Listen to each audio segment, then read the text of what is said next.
Hi friends, கல்யாணத்துக்கு போயிட்டு வரும்போது இந்த கடைக்கு போய் ஷாப்பிங் பண்ணியே ஆகணுன்ட்டு கூப்பிட்டு வந்தாச்சு. ஹஸ்பண்ட் இன்னொரு நாளைக்கு போய்க்கலாம் அப்படின்னு தான் சொன்னார். நானும் தீக்ஷித்தை அடம் பிடிச்சி வந்தாச்சு. இந்த கடை போட்டு 2-3 மாதம் இருக்குது. நாங்களும் பொள்ளாச்சி போகிறப்ப இல்லை ஊருக்கு போகிறப்பெல்லாம் வரையில் வரணும் அப்படின்னு நினைக்கிறது. லேட் ஆயிடுமா, சரி இன்னொரு நாள் வந்துக்கலாம் அப்படின்ட்டே போயிடுது. இன்றைக்கி ஒரு வழியாக கெஞ்சி கூத்தாடி வந்தாச்சு. இந்த கடை பேர் என்னன்னு தெரியல. பொள்ளாச்சி விழா 199 ரூபாய் அதிசயம்னு விட்டுருக்குறாங்க. எது கடை பேரோ தெரியல.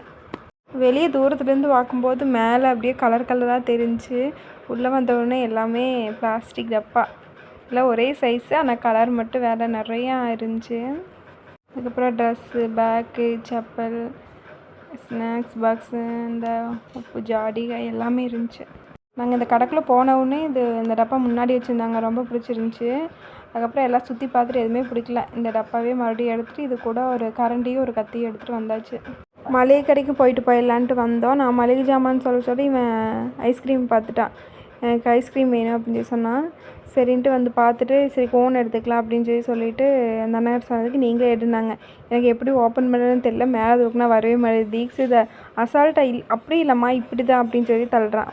சரி, ஏன் நாங்கள் மளிகை ஜாமான் வாங்க போகிறோன்னு சொன்னாட்டி பைக் விட்டே இறங்கி வரல.